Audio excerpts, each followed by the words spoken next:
Hello. Voice आ रही है आप तक सही? हेलो। गुड इवनिंग आप सभी को। आप सभी का इन्फिनिटी क्लासेस में स्वागत है। हेलो। जैसा कि हमने कल के टॉपिक पे आपको छोड़ा था क्लास, कल की टॉपिक जो हमारी थी आप सभी को, उसमें भारतीय इतिहास, आप सभी का प्राचीन इतिहास का हम अध्ययन कर रहे थे। जैसा कि हमने कल आज के टॉपिक पे पुनः छोड़ा था, आगे के टॉपिक पर बात करेंगे। कल की टॉपिक जो हमारी थी, वॉइस में अगर कोई भी समस्या आएगी टॉपिक पर जरूर बताइए। प्राचीन इतिहास का वॉइस कर रहे, क्लियरिटी नहीं है। जैसा कि हमने कल आज टॉपिक पे पुनः छोड़ा था, आगे के टॉपिक पर बात करेंगे। कल की टॉपिक जो हमारी थी, वॉइस में अगर कोई भी समस्या आएगी टॉपिक पर जरूर बताइए। प्राचीन इतिहास का वॉइस कर रहे, क्लियरिटी नहीं है। जैसा कि हमने आज टॉपिक पे पुनः छोड़ा था, आगे के टॉपिक पर बात करेंगे। कल की टॉपिक जो हमारी थी, वॉइस में अगर कोई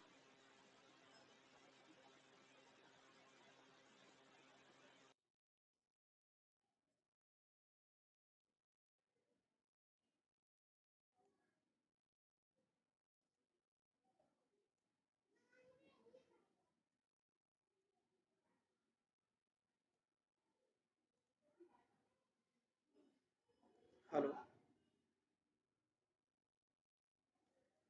थोड़ी सी समस्या थी वॉइस हैमिंग की, शायद दूर हो गई है वो।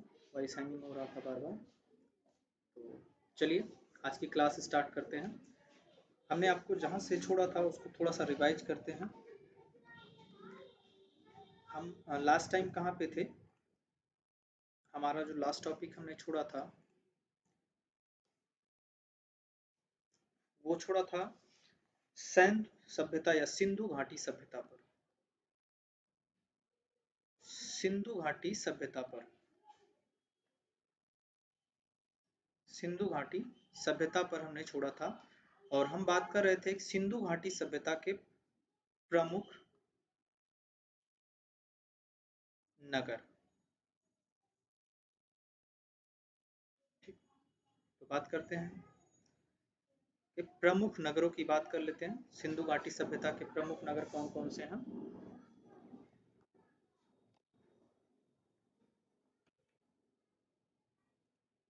अगर वीडियो क्वालिटी में कोई कमी हो या कोई समस्या आ रही हो तो एक बार ज़रूर कमेंट में कीजिए और शेयर ज़रूर कीजिए, जिससे लोगों तक वीडियो पहुँचे। चलिए, हमने प्रमुख नगरों की बात की थी और उनके खुदाई करता जो भी उनके खोज करता थे उन स्थलों के, उनकी बात किए थे। तो आज शुरू करते हैं पहले नगर की। पहला नगर है मोहनजोदड़ो। मोहनजोदड़ो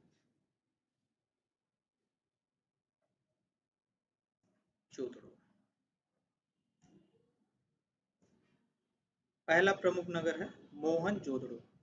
ठीक, देखिए मोहनजोदड़ो का एक शाब्दिक अर्थ होता है, सिंधी भाषा का एक शब्द है ये मोहनजोदड़ो। ये क्या है? ये सिंधी भाषा का एक शब्द है, सिंधी भाषा का शब्द है।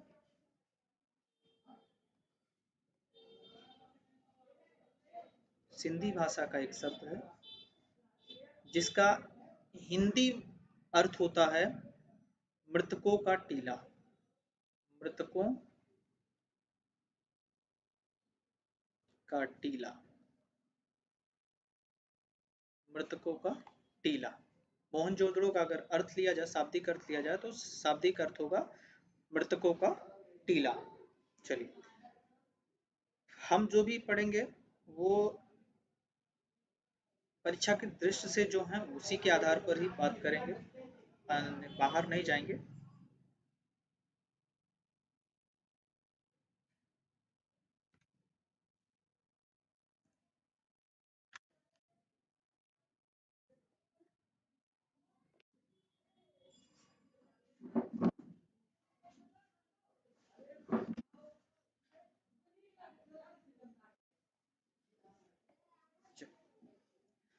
मोहनजोदड़ो की बात कर रहे हैं हम। मोहनजोदड़ो से जो साक्ष्य प्राप्त हुए उनसे सबसे ज़्यादा दो प्रमुख हैं, एक है अन्नागार, एक है बृहद बृहद स्नानागार, एक है बृहद स्नानागार और एक है क्या,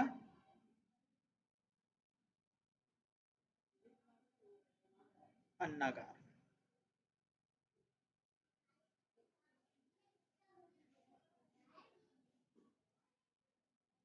अब यहाँ प्रश्न पहला उठता है कि मोहनजोदड़ो से प्राप्त सबसे बड़ा स्थल कौन सा है। तो सबसे बड़े स्थल की बात अगर की जाए तो सबसे बड़ा स्थल आप बेसिक से समझें तो कोई नहाने के स्थल को तो बहुत बड़ा नहीं बनाएगा।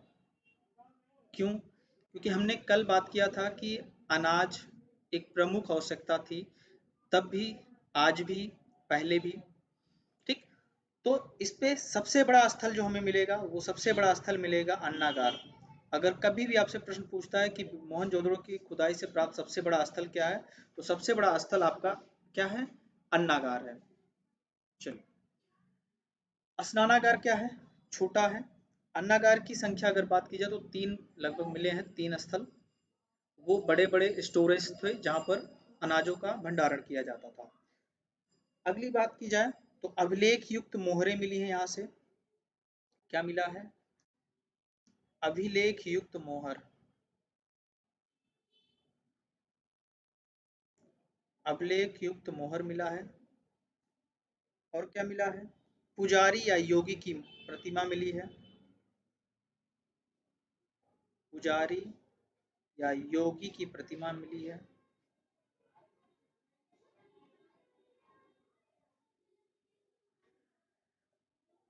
घोड़े के दांत मिले हैं।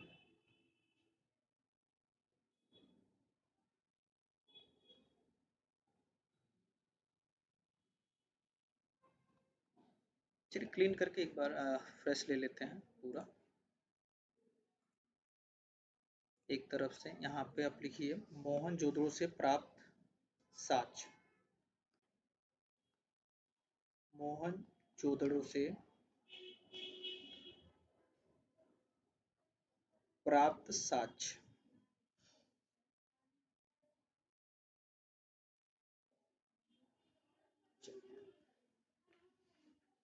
मोहनजोदड़ो से प्राप्त साक्ष्य।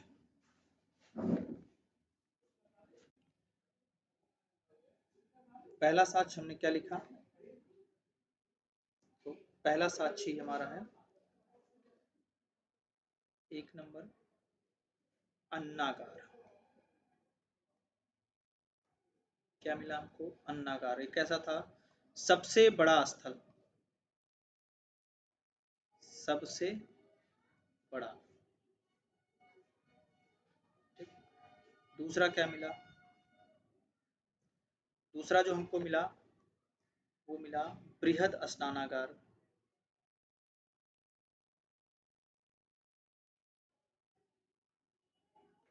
बृहद स्नानागार। तीसरे की बात करें तो तीसरी चीज मिली हमको पुजारी की, पुजारी की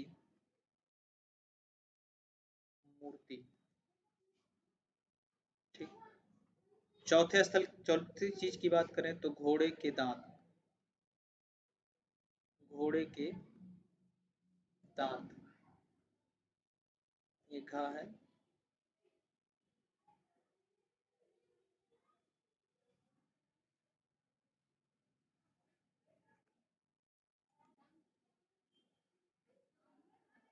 क्या मिला, घोड़े का दांत।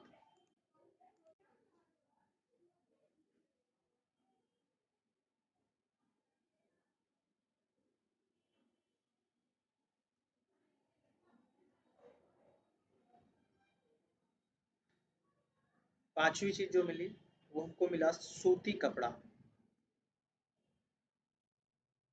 और एक चीज यहाँ से मिला था, यहाँ से जो अगली चीज मिली वो मिला था हाथी का कपाल खंड। तो ये प्रश्न कई बार पूछा है, हाथी का कपाल खंड। हाथी का कपाल खंड, हड़प्पा कालीन किस स्थल से प्राप्त हुए? तो हाथी का कपाल खंड हड़प्पा कालीन मोहनजोदड़ो। मोहनजोदड़ो से हमको क्या मिला?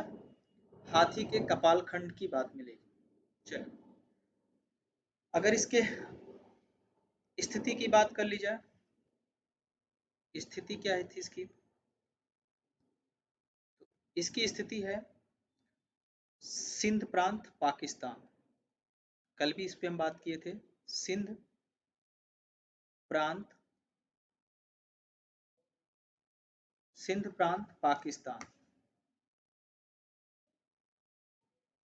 ठीक, सिंध प्रांत पाकिस्तान में है। अगर नदी पूछ लेता है कभी आपसे, तो इसका जो नदी है वो नदी है सिंधु नदी। क्या है? सिंधु नदी। और एक बार प्रश्न किया है मोहनजोदड़ो सिंधु नदी के किस तरफ स्थित है? तट के किस तरफ स्थित है? तो ये सिंधु नदी के बाएं तट पर स्थित, दाएं तट पर स्थित है। सिंधु नदी के दाएं तट पर ये स्थित है। सिंधु नदी के दाएं तट पर स्थित है मोहनजोदड़ो। चलिए, एक बार रिक्वेस्ट है आप लोग से कि एक बार वीडियो को शेयर जरूर कर दें और लोगों तक जिससे पहुंच जाए वीडियो, क्योंकि हमारे जो रेगुलर बच्चे हैं शायद वो भी जुड़ नहीं रहे हैं अब, तो कोशिश है कि वो सब जुड़े। शिवचरण अभी जुड़े हैं, शिवचरण हाय। और भी लोगों से निवेदन है कि वो जुड़े। क्लासेज स्टार्ट हैं तो क्लासेज अब चलेंगी, रेगुलर चलेंगी। पर डे 3 बजे हिस्ट्री की क्लास रहेगी। इसमें जीएस के सारे टॉपिक्स हम कवर करेंगे, कोशिश पूरी है। जो लोग नहीं जुड़े हैं वो लोग भी जुड़ जाएं, जिससे ज़्यादा से ज़्यादा व्यूज़ कमेंट होते रहें।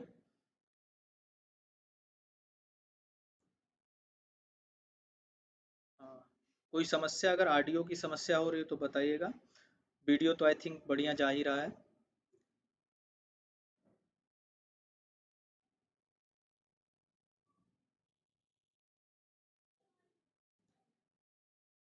चलिए आगे चलते हैं, अगले स्थल की बात कर लेते हैं। तो शिवचरण ही अभी जुड़े हैं, और शिवचरण बाकी लोग को भी शेयर करो, हो सकता है और लोग भी जुड़े। चलिए, मोहनजोदड़ो के बाद अगला जो प्रमुख नगर है वो है लोथल। क्या है? लोथल। अगला नगर है लोथल। लोथल की अगर स्थिति की बात कर लें, अगर स्थिति की बात की जाए तो इसकी स्थिति कहाँ पर है? इसकी स्थिति है अहमदाबाद जिला, अहमदाबाद गुजरात। अहमदाबाद गुजरात। कहाँ पर है ये? अहमदाबाद नगर है ये, और ये पड़ेगा कहाँ? गुजरात। कहाँ पर? भारत। नदी अगर पूछता है इसका, जिस भी स्थल की नदी के बारे में कोई भी प्रश्न कभी आया हो उसमें हम नदी की बात जरूर करेंगे। तो इसकी नदी है भोगवा नदी। भोगवा नदी के तट पर ये स्थित है। और ये क्या था? ये प्राचीन काल में, प्राचीन काल में बात करें तो प्राचीन काल में क्या था? ये पश्चिमी एशिया से व्यापार करने का, पश्चिमी एशिया से, पश्चिमी एशिया से व्यापार का प्रमुख केंद्र था। व्यापार का प्रमुख केंद्र था। प्रमुख केंद्र था। कहाँ? कौन सा? लोथल। अगर सिंधु सभ्यता की बात की जाए तो सिंधु सभ्यता में लोथल स्थल जो था वो से पश्चिमी एशिया से व्यापार करने का प्रमुख केंद्र था, और इसी को जहाजों की गोदी कहा जाता था। जहाजों की गोदी।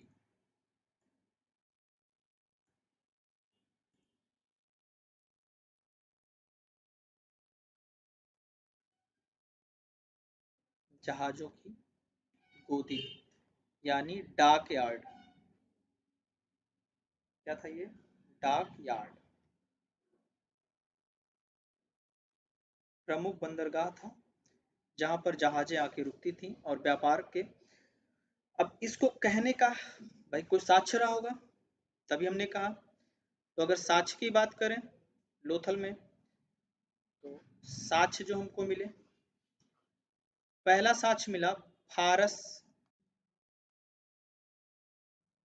की मुद्रा। फारस की मुद्रा मिली खुदाई से। अब भाई इसी आधार पे हमने कहा कि यहाँ पे विदेशी व्यापार होते रहे होंगे, संभावना है कि विदेशी व्यापार अधिकतर होता रहा होगा। इसे सील, मुद्रा को सील कहा गया। दूसरी बात करें दूसरे साक्ष्य की, तो पक्के रंग के पक्के रंग के धागे मिले। पक्के रंग के रंगे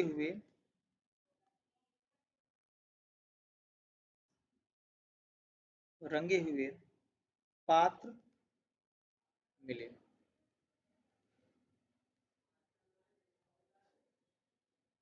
चलिए, धान या चावल और और बाजरा मिला। क्या मिला हमको? धान, चावल या धान और बाजरा मिला। अगला, घोड़े की मूर्ति मिली, लघु मूर्ति। घोड़े की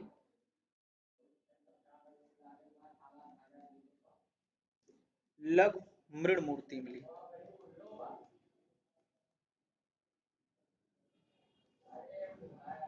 और क्या मिला? 3 युगल समाधियां मिली। 3 युगल समाधियां। 3 युगल समाधियां मिली। ठीक। तो हमने पढ़ा लोथल। लोथल क्या था? पश्चिमी एशिया से व्यापार करने का एक प्रमुख बंदरगाह था। 3 क्या था? प्रमुख बंदरगाह था। इस प्रश्न पर यहाँ हो सकता है कि कभी-कभी ये सोचना पड़े कि यार ये कैसे आप कह रहे हैं कि ये विदेश से व्यापार होता था। विदेश से व्यापार की जो प्रमुख चीजें क्या हो सकती है भाई? कोई अगर स्थल है वहां पे विदेशी आ रहे हैं, विदेशी जा रहे हैं, तो ऐसा होगा कि वहां की मुद्रा भी आएगी, वहां की कुछ संस्कृति भी वहां पे मिलेगी। तो लोथल से फारस की मुद्रा का मिलना, ठीक, फारस की मुहर का मिलना, यह सिद्ध करता है कि विदेशी व्यापार होते रहे होंगे। चलिए अगले नगर की तरफ चलते हैं। तो अगला नगर है चहुदड़ो।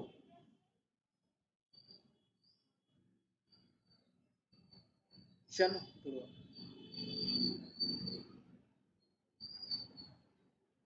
क्या हो? चहुदड़ो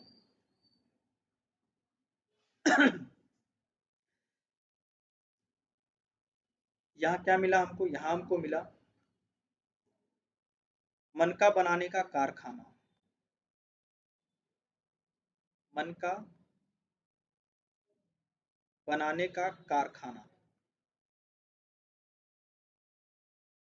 मनका बनाने का कारखाना मिला। मनका मतलब मटका। क्या मिला? मटका। मटका तो सभी लोग देखे होंगे। कोई नहीं देखा है तो कमेंट करें। मनका बनाने का कारखाना मिला। खिलौना मिला।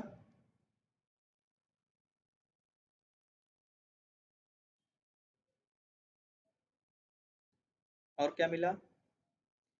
लिपस्टिक।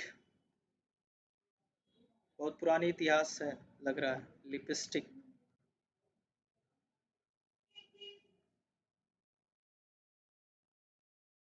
वर्का वक्राकार ईंटें मिली। वक्राकार ईंटें मिली। वक्राकार ईंटें मिली। और कुत्ते और बिल्ली का जो इतिहास है वो भी यहाँ से मिला। बिल्ली के का पीछा करते हुए, बिल्ली का पीछा करते हुए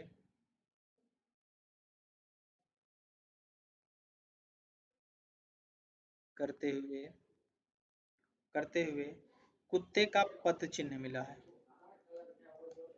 कुत्ते का पद चिन्ह मिला।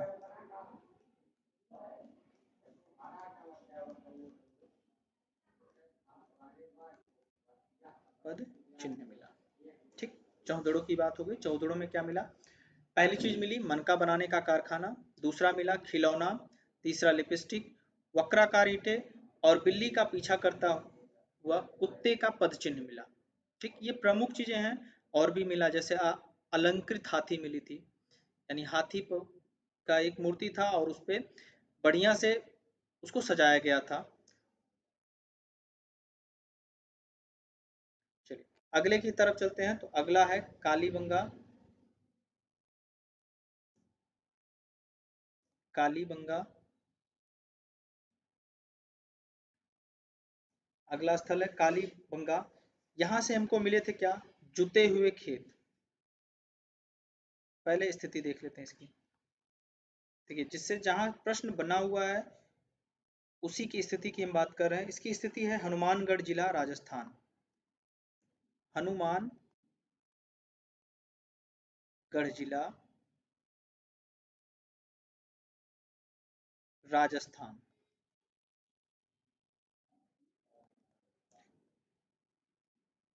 कलीबंगा हनुमानगढ़ जिला, राजस्थान से मिला। साक्ष्य की बात की जाए तो साक्ष्य क्या क्या मिले? तो साक्ष्य जो मिले, जुते हुए खेत,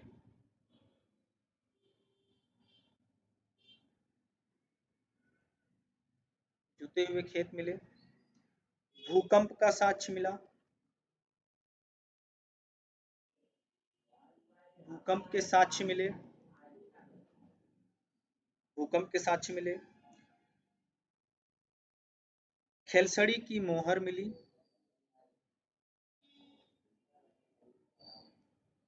खेलसड़ी से बनी मोहर।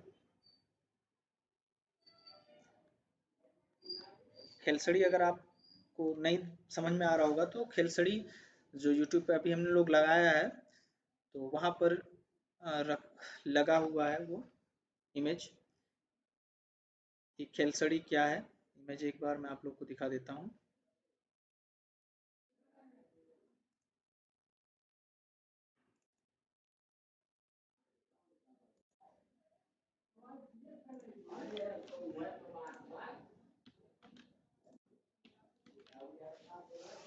ये देखिए, ये है खेलसड़ी।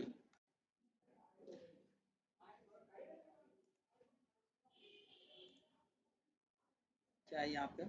ये रहा आपका खेलसड़ी। ये देखिए, ये है खेलसड़ी। खेलसड़ी से बनी मोहर जो मिला था, ये मिला था कहाँ से मिला था हमको?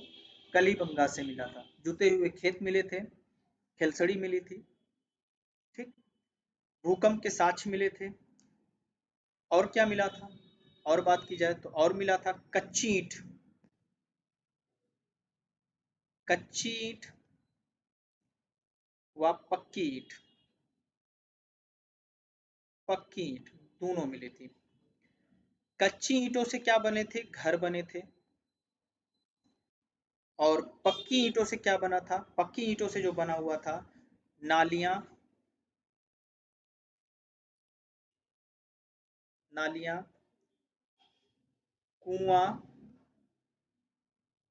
व स्नानागार। स्नानागार। कच्ची ईंटों से क्या मिला? घर बना हुआ मिला। पक्की ईंटों से क्या मिला? कुआं, स्नानागार। हाँ अंतिमा, थैंक यू। अंतिमा भी लाइन अब लाइव आ गई हैं।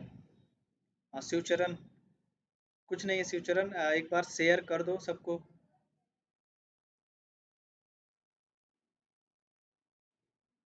अंतिमा आप भी शेयर कर दो सबको। 8 लोग तो लाइव हैं लेकिन कमेंट 2 ही लोग का आया। सभी को जोड़ो। सभी को अब रेगुलर इवनिंग की क्लास 3 बजे की चलेगी। चलिए अगले स्थल की बात कर लेते हैं हम। अगला स्थल हमारा है, अगला स्थल है धौलावीर।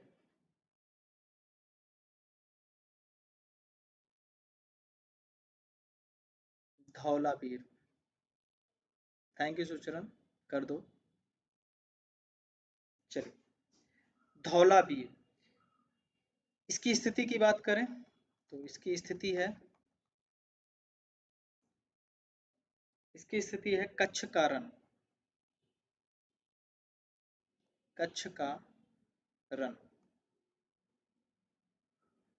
कच्छ का रण कहाँ पड़ेगा? गुजरात।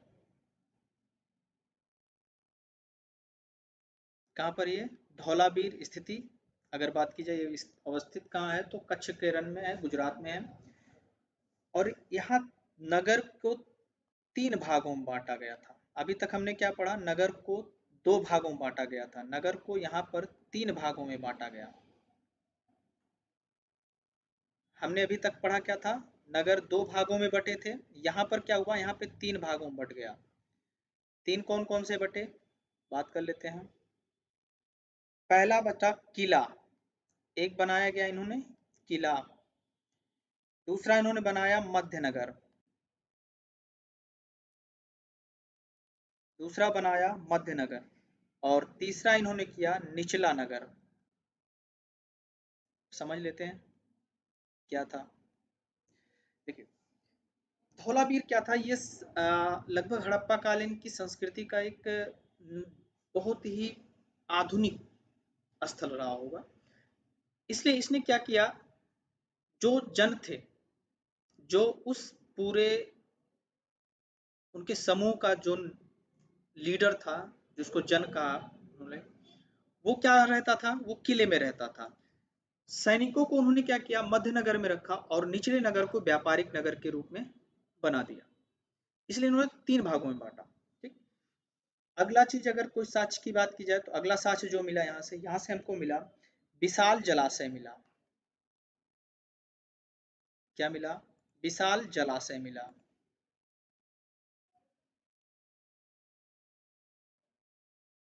विशाल जलाशय, यानी इससे अगर एक चीज समझा जाए तो इन्होंने जल संरक्षण की बात भी, जल संरक्षण भी समझ लिया था। यानी जल प्रबंधन, एक उच्च स्तर का जल प्रबंधन इनके पास रहा होगा, इसीलिए भाई जलाशय का निर्माण किया इन्होंने। ठीक, अगले स्थल की बात कर लेते हैं। तो अगला स्थल हमारा है सुरकोंडा, कोटडा, सुरकोटडा, शिव सुरकोटडा। अब इन्होंने क्या किया? इन्होंने भी अपने नगर को 2 भागों में बांटा। नगर को इन्होंने 2 भागों में बांटा। इन्होंने नाम रखा था गढ़ी क्षेत्र,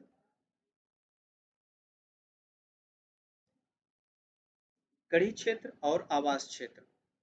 वही चीजें, सेम चीजें। आवास क्षेत्र में कौन से लोग? सामान्य नागरिक। और गढ़ी क्षेत्र में जो भी नेता होता था या जो भी प्रमुख होता था वो रखा कहाँ पर? गढ़ी क्षेत्र में। यहाँ से अगर प्राप्त साक्ष्य की बात की जाए, यहाँ से प्राप्त साक्ष्य जो हमारे हैं, यहाँ से जो प्राप्त साक्ष्य हैं, कब्रिस्तान मिला। क्या मिला? कब्रिस्तान मिला, कब्रिस्तान मिला। और कब्रिस्तान में कलश से कलश प्राप्त हुआ था। कब्रिस्तान से क्या प्राप्त हुआ था? कलश समाधान पद्धति, कलश समाधान पद्धति प्राप्त हुआ था यहाँ से। और घोड़े की हड्डियां मिली थी।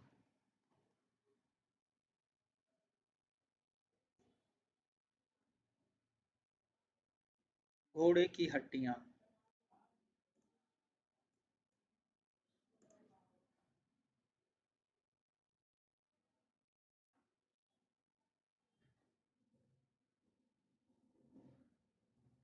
क्या मिला? घोड़े की हड्डियां मिली थी। अगर इनकी बात की जाए ये स्थित कहाँ है तो इस स्थल की स्थिति भी क्या है? गुजरात,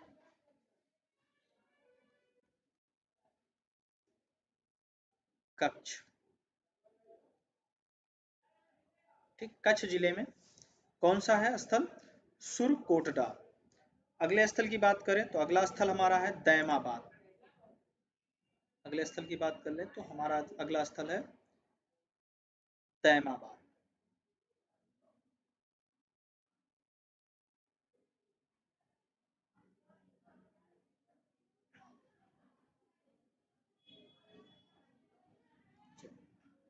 दैमाबाद में है और ये प्रवर नदी के बाएं तट पर स्थित है। प्रवर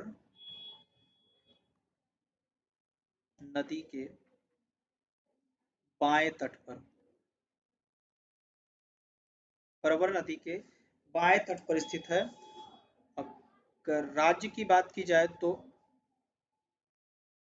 अहमदाबाद शहर,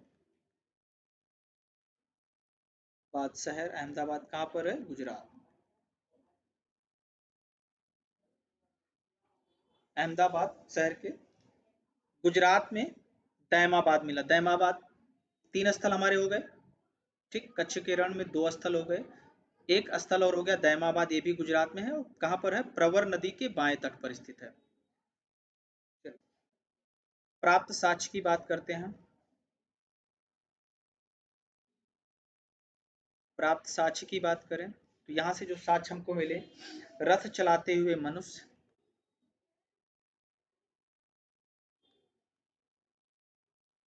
रथ चलाते हुए मनुष्य के प्रतीक चिन्ह मिले हुए हैं। और इसके आधार पर कहा गया कि ये शायद क्या होगा, ये एक अनुमान लगाया गया और रथ चलाते हुए मनुष्य हो रहा होगा। चलिए अगला, सांड गैंडे की आकृति, सांड व गैंडे, गैंडे की आकृति, सांड और गैंडे की आकृति, सैंधुलिपि की एक मोहर, सैंधुलिपि की एक मोहर, सैंधुलिपि की एक मोहर,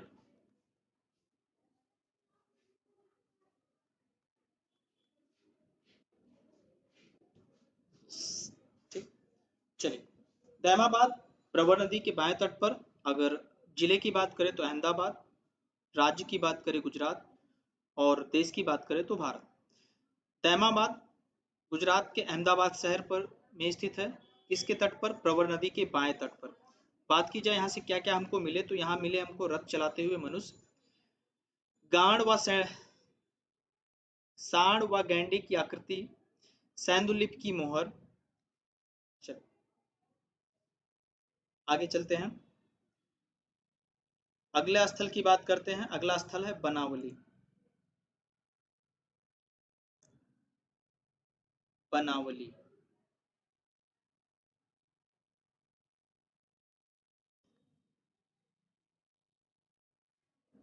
क्या मिला? बनावली, बनावली अगर स्थित है, ये स्थित है फतेहाबाद,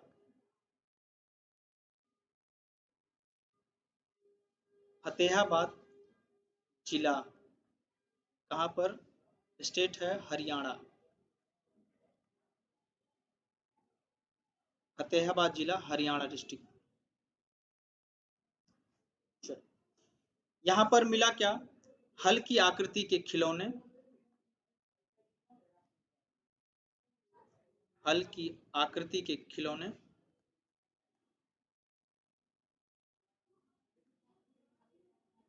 खिलौने, हल की आकृति के खिलौने,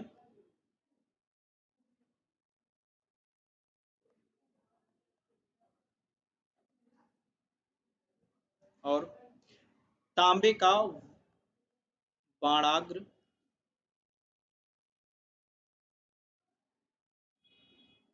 ये एक बार क्वेश्चन किया है। तांबे का वाणाग्र हड़प्पा कालीन किस स्थल से प्राप्त हुआ? तो तांबे का वाणाग्र मिला था बनावली से।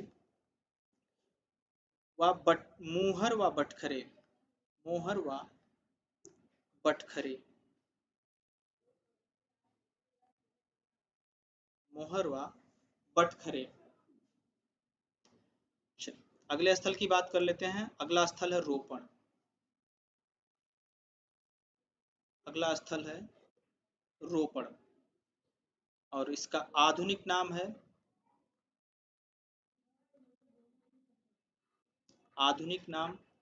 इसका आधुनिक नाम बात करें तो इसका आधुनिक नाम है रूपनगर।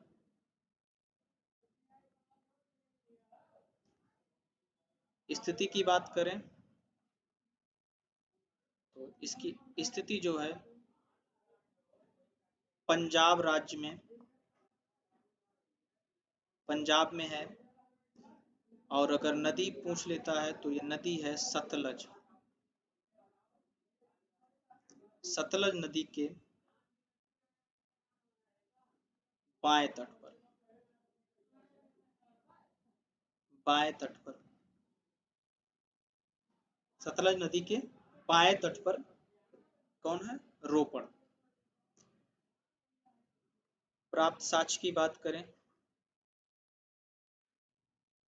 प्राप्त साक्ष्य जो हमको मिले, यहां से मिली सेलखड़ी की मोहर, सेलखड़ी की मोहर। ये दूसरा स्थल है जहां से सेलखड़ी मोहर मिली है। सेलखड़ी की मोहर, तांबे की कुल्हाड़ी, तांबे की कुल्हाड़ी,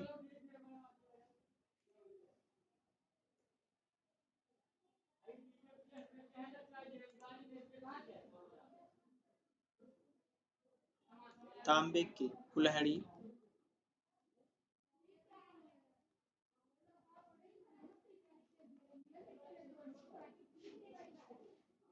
तांबे की कुल्हाड़ी, मनुष्य के साथ पालतू कुत्ते को दफनाए जाने का साक्ष्य।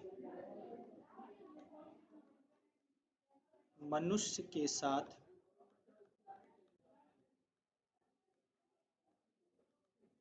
पालतू पशु के दफनाए जाने का, दफनाए जाने का साक्ष्य। मनुष्य के साथ पालतू पशु दफनाए जाने का साक्ष्य। और पालतू पशु ये क्या था? यहाँ था कुत्ता।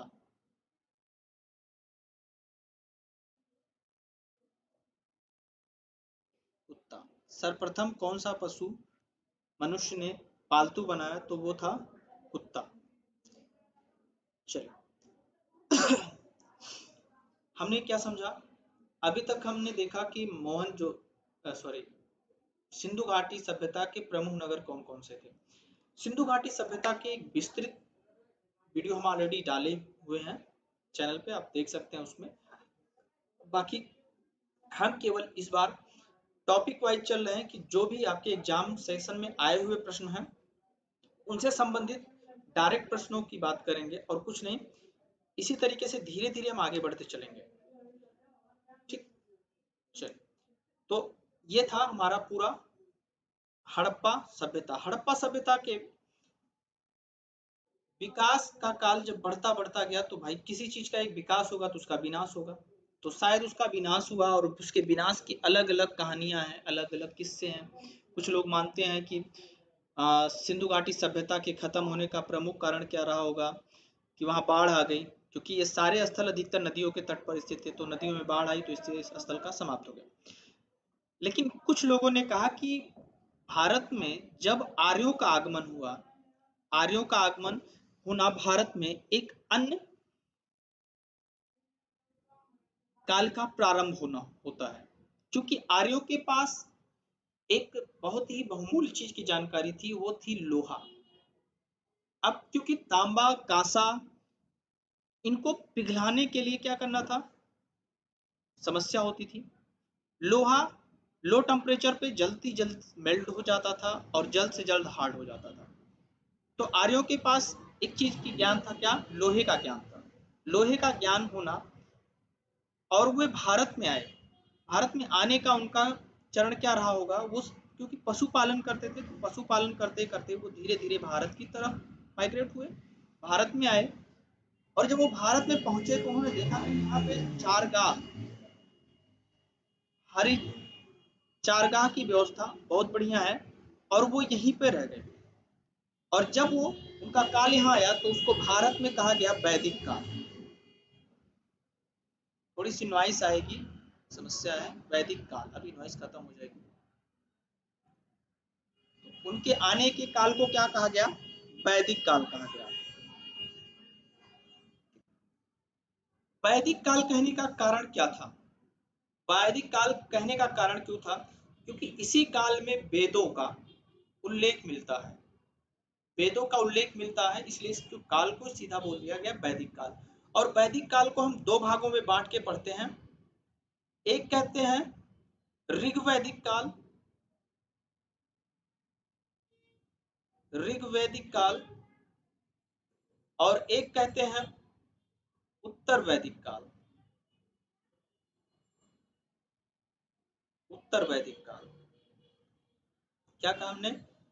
वैदिक काल को ऋग्वेद या ऋग्वैदिक काल और उत्तर वैदिक काल कहा गया, क्योंकि ऋग्वेद का जो काल माना जाता है वो माना जाता है 1500 ईसा पूर्व से 1000 ईसा पूर्व तक। ऋग्वेद का काल क्या माना जाता है? 1500 ईसा पूर्व से 1000 ईसा पूर्व तक माना जाता है। और उत्तर वैदिक काल का जो काल माना जाता है वो होता है 1000 ईसा पूर्व से 1000 ईसा पूर्व से 600 ईसा पूर्व। देखिए यहाँ एक शब्द हम यूज कर रहे हैं ईसा पूर्व। तो ईसा पूर्व का मतलब क्या हुआ? देखिए, एक होता है ईसा इस एडी, एक होता है बीसी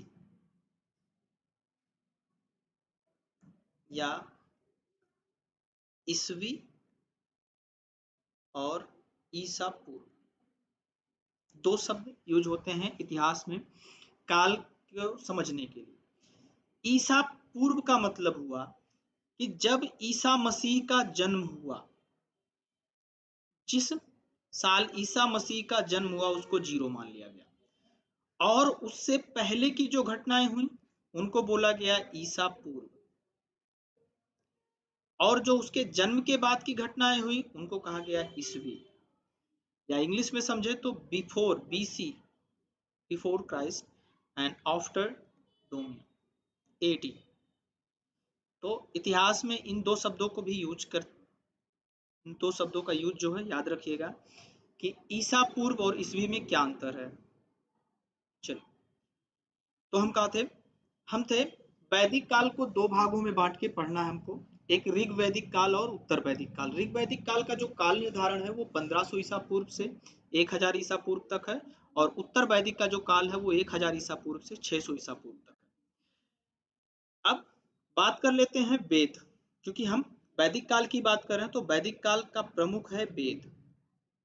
वेद कितने थे भारत में? भारत में जो वेद हैं वो 4 वेद हैं। क्या कहेंगे? 4 वेद। और इन चारों वेद को अलग अलग समझ लेते हैं। पहला हमारा वेद था ऋग्वेद। ऋग्वेद क्या था? ऋग्वेद। दूसरा क्या था? सामवेद। और तीसरा था अथर्ववेद। और चौथा था, सॉरी, तीसरा था यजुर्वेद और चौथा था अथर्ववेद।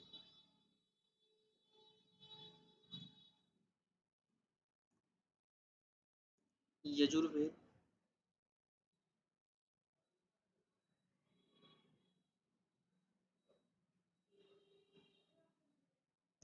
और लास्ट अथर्ववेद।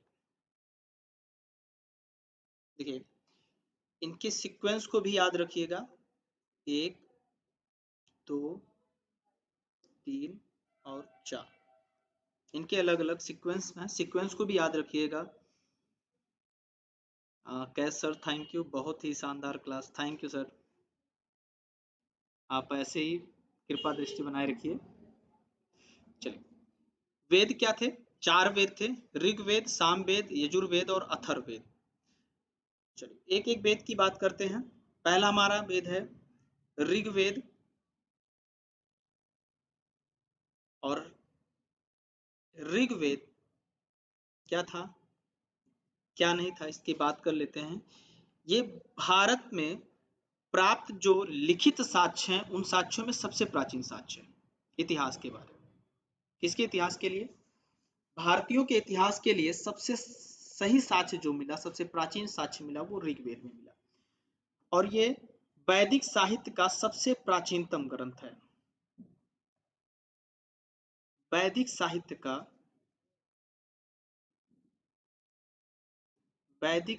का प्राचीनतम ग्रंथ है।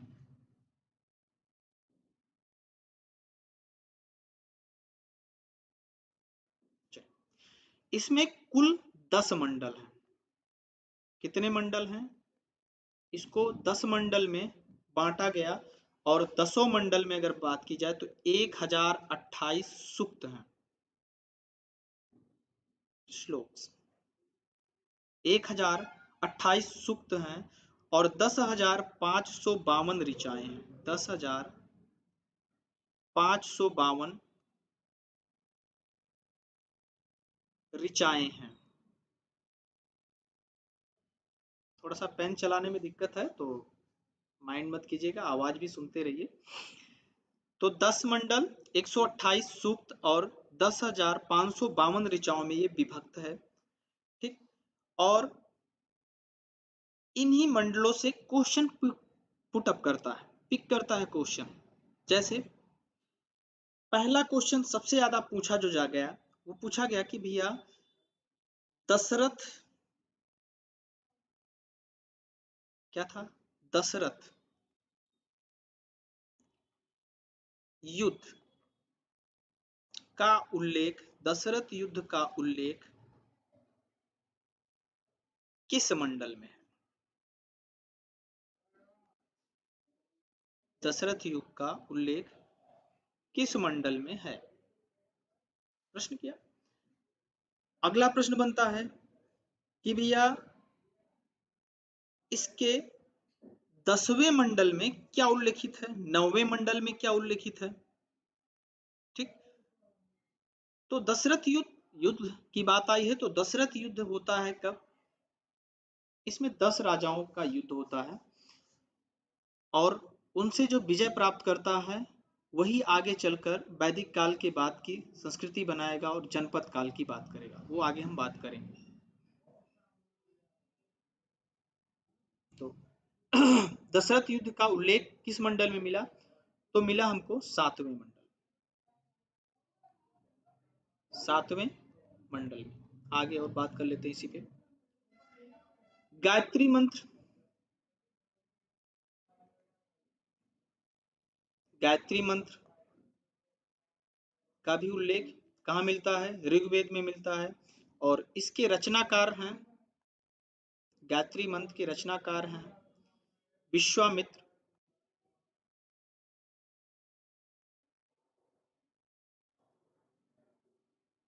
इसमें वर्णों की बात की गई है, तो इसमें 3 वर्ण की ही बात की गई है। सॉरी, ऋग्वेद में 4 वर्णों की बात की गई है। कौन कौन से? ब्राह्मण, क्षत्रिय, वैश्य और शूद्र। ठीक, और इनके जन्म के आधार पर इनकी जातियां, इनके वर्ण निर्धारित नहीं होते थे, वहां कर्म के आधार पर इनके जाति निर्धारित होती थी। जैसे ब्राह्मण का कर्म क्या था? ब्राह्मण का कर्म था ज्ञान देना। क्षत्रिय का धर्म था रक्षा करना, रक्षा करना। वैश्य का धर्म था व्यापार करना, और शूद्र का धर्म था सेवा। शूद्र का क्या धर्म था वो सेवा करता था।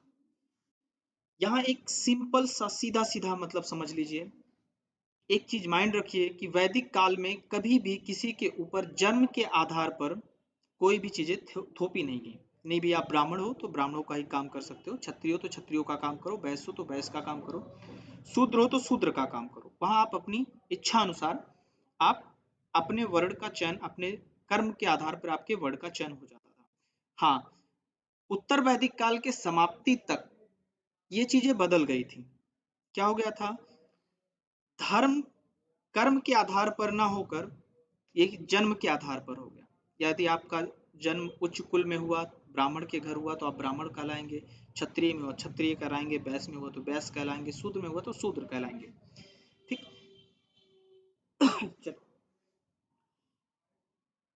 इसके पुरोहित को क्या कहा जाता था? ऋग्वेद का जो पुरोहित होता था उसको कहा जाता था होता।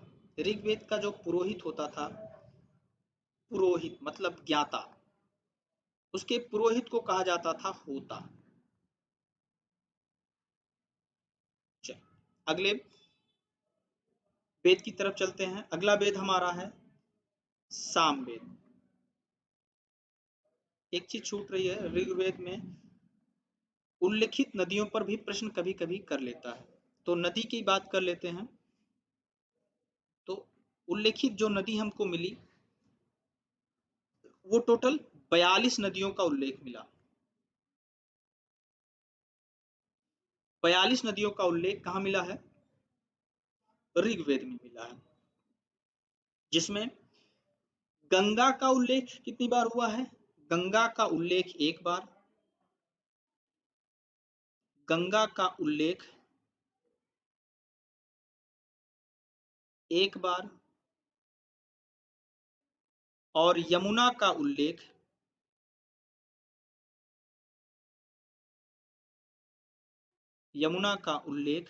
दो बार। और सबसे ज्यादा अगर उल्लेखित नदी है तो सिंधु है। सिंधु नदी का उल्लेख सबसे ज्यादा मिलता है। यहाँ एक प्रश्न और बनता है, यहाँ प्रश्न करता है कभी कभी, प्राचीन नदियों के नाम दे देता है और उन नदियों के आधुनिक नाम पूछता है। जैसे कुंभा एक प्राचीन नदी का नाम है और वर्तमान में इसको काबुल नदी जाना जाता है, काबुल नदी। ठीक। अगली बात की जाए, गोमल। गोमल कहा गया किसको? गोमती को। गोमती को गोमल कहा गया। पिपासा, वो बिपाशा बसु वाली नहीं, केवल बिपाशा, बिपाशा नदी रखा गया था, ब्यास नदी का नाम था। ठीक। वितस्ता, ये था झेलम नदी। आधुनिक नाम झेलम है इसका, प्राचीन नाम क्या था? वितस्ता। पारूसड़ी, पारूसड़ी, पारूसड़ी नदी था रावी। फिल्मों में अधिकतर पारूसड़ी नदी का उल्लेख आपको मिलेगा। आस्किनी,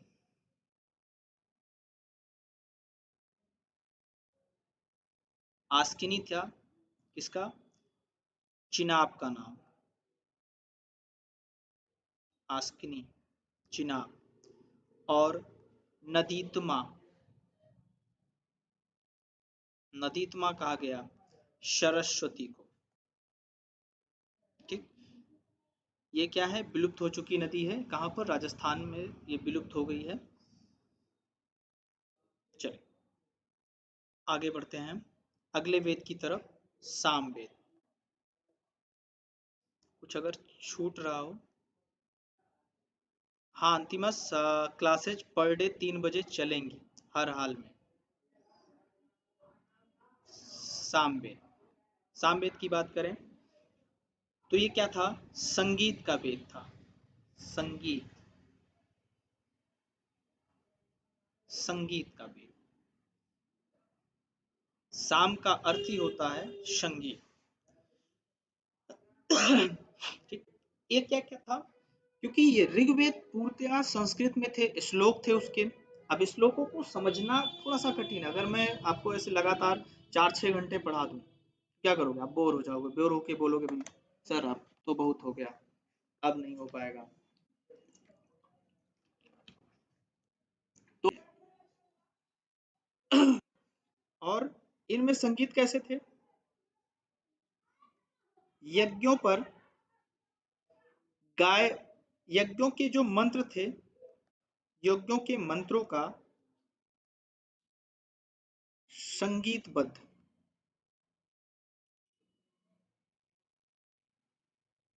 इन्होंने यज्ञों के मंत्रों को संगीतबद्ध कर दिया।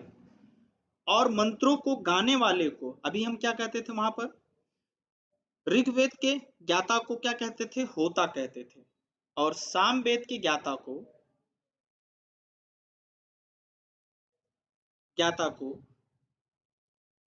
उदगाता कहते हैं। जो क्या करता था? यज्ञों के समय जो मंत्र होते थे उनको संगीतबद्ध रूप से गाता था, उसको उदगाता कहते थे। चलिए अगले वेद की बात कर लेते हैं, यजुर्वेद। अगला वेद अपना है यजुर्वेद। अब क्या हुआ भैया? सामवेद तो पूरी तरीके से क्या हो गया? पद्य आधारित हो गया। ऋग्वेद क्या हो गया? पूरी तरीके से गद्य आधारित हो गया। तो वहां भी लोगों को समस्या हुई, ठीक। तो यजुर्वेद को क्या किया इन्होंने? गद्य और पद्य दोनों में संकलित कर दिया। गद्य व पद्य दोनों में संकलित यजुर्वेद मिलता है। यजुर्वेद को दोनों में संकलित कर दिया। और कर्म कांड, यहां पर कर्म कांड मिलने शुरू। कर्म कांड,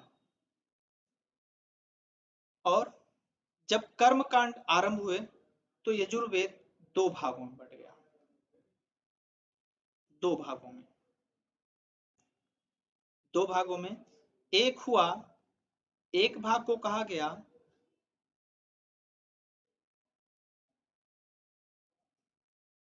कृष्ण यजुर्वेद और शुक्ल यजुर्वेद। अब यहां एक प्रश्न बनता है। प्रश्न क्या बनता है? डायरेक्ट क्वेश्चन करता है कि यजुर्वेद के दो भागों में से कौन सा एक भाग है जो केवल व केवल पद्य रूप में मिलता है? तो पद्य रूप में केवल मिलने वाला जो है वो क्या है? यजुर्वेद। ये क्या है? पद्य में है केवल। जबकि कृष्ण यजुर्वेद जो है वो क्या है? गद्य और पद्य दोनों में है। चलिए अगली बात करते हैं अथर्ववेद की। अथर्ववेद,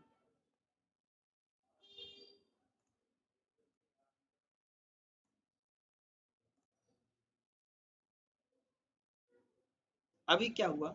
एकदम कॉम्प्लेक्सिटी बहुत ज्यादा। इसमें क्या किया? कर्म कांड बढ़ा दिए। क्योंकि अथर्ववेद का जब उल्लेख हुआ, जब लिखा गया होगा, तो क्या हुआ था? वैदिक काल समाप्त हो रहा था और नए नए लोग भारत की तरफ अट्रैक्ट हो रहे थे।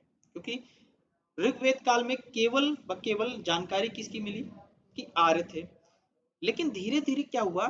यजुर्वेद के काल तक आते आते हुआ क्या कि मुस्लिम आक्रमणकारी, ईरानी, इराकी यानी मुस्लिम शासक भी आने लगे।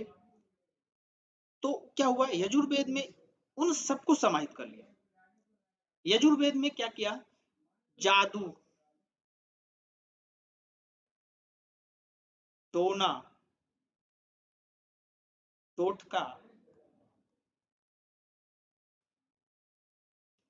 जादू, टोना, टोटका, कर्मकांड, सबका उल्लेख मिलने लगा।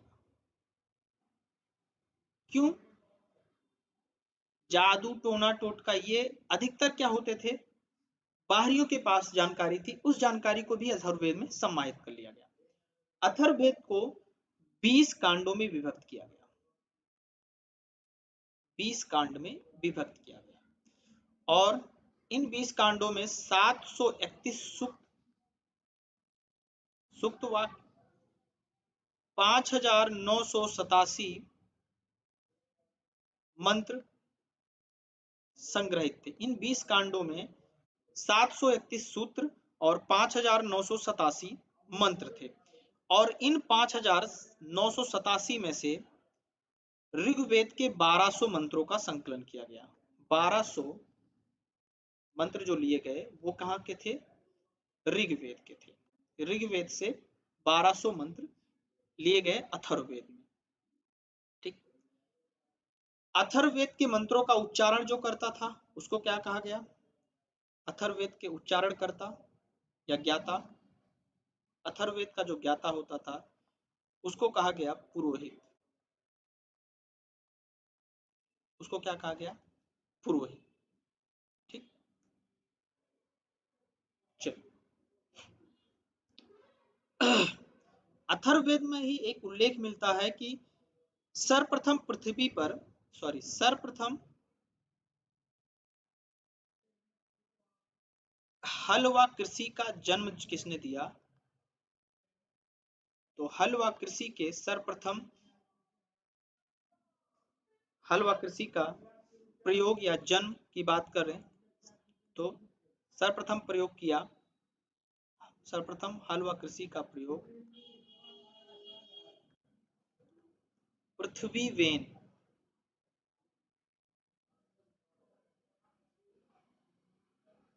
इन्होंने किया, पृथ्वीवेन ने किया। इसका उल्लेख कहाँ मिलता है हमको? यजुर्वेद में मिलता है। चलो आगे चलते हैं। हमने अपने चारों वेद पढ़ लिए। देखिए वेदों का जब संकलन हुआ तो अलग अलग काल में हुआ और अलग अलग भाषाओं में हुआ। जितनी कॉम्प्लेक्सिटी बढ़ती गई, जितना वो कठिन होता गया, उसके एवज में कुछ ना कुछ नई चीजें आती रही। जैसे ऋग्वेद हमने देखा, ऋग्वेद पूरी तरीके से क्या था?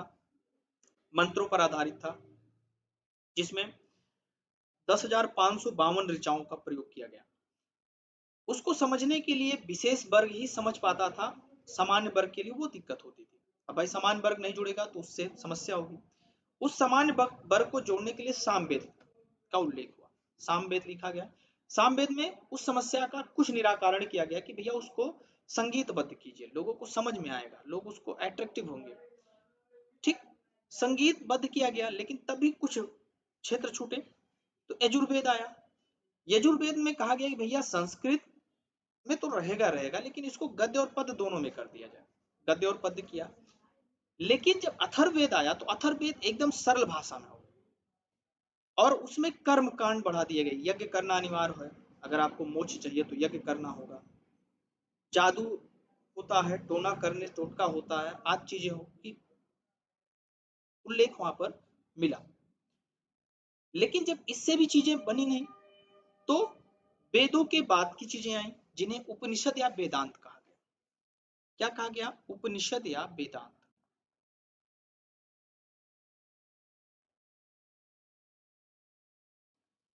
वेदों का अंतिम भाग इन्हें कहा जाता है। वेदों का अंतिम भाग कहा जाता है वेदांत को। ठीक, और उपनिषदों के बाद भी जब चीजें नहीं बनी तो कुछ चीजें आई। अरण्यक, अरण्यक मतलब भैया अब यहां भी शांति नहीं मिली तो चलो जंगल की तरफ चलते। जंगल में गए तो जंगल में जिन ग्रंथों का उन्होंने उल्लेख किया वो अरण्यक कहला गए। उससे भी काम नहीं बना भाई, अरण्यक से भी काम नहीं बना तो उन्होंने क्या किया? धर्म में अगली चीज जोड़ी और सूत्र साहित्य की बात की, जिनमें अलग सूत्र बताए गए कि जीवन में इन सूत्रों का अगर आप अनुपालन करते हैं तो क्या होगा? आपको मोक्ष की प्राप्ति होगी। जिनमें कल्प सूत्र, श्रौत सूत्र, सुलभ सूत्र, धर्म सूत्र, गृह सूत्र आदि आए। ठीक, लेकिन अब हम किसी एक के विचार से पूरे सबको तो संतुष्ट नहीं कर सकते। ऐसा ही हुआ, ऐसा होता रहा। और इसका एक परिणाम हमको मिला कि एक नए धर्म का उदय भारत में हुआ। जैसे पहला धर्म आया जैन धर्म। क्या है हमको? जैन धर्म मिला। और दूसरा धर्म मिला हमको बौद्ध धर्म। अब जिनको वैदिक काल में के लास्ट में तुच्छ समझा जाने लगा, उन्होंने क्या किया भैया, अपने आप को उठाने के लिए अलग अलग चीजें चलाई। जैन धर्म को अपनाया, बौद्ध धर्म को अपनाया। अब जहां कर्म कांड बढ़े वहां से ब्राह्मण धर्म को छोड़कर लोग अलग धर्म की तरफ आए, जिनमें जैन धर्म और बौद्ध धर्म की बात करते हैं। जैन और बौद्ध धर्म पे हम कल बात करेंगे। जैनिज्म और बौद्धिज्म की बात होगी कि जैन धर्म की उत्पत्ति कैसे हुई, उसके प्रमुख कौन है, संस्थापक सदस्य कौन है, कितने सदस्य रहे हैं, किन किन उसके प्रचारक रहे हैं, उस धर्म का प्रमुख सार क्या है। ऐसे ही बौद्ध धर्म के प्रचारकर्ता कौन है या उसके फाउंडर मेंबर कौन है, वो बात करेंगे। ठीक, देखिए आज की जो क्लास हमने ली उसका एक सार समझ लेते हैं सारांश में। पूरे क्लास का निचोड़ हमने स्थलों की बात की। इनमें पहला स्थल हमने देखा मोहनजोदड़ो।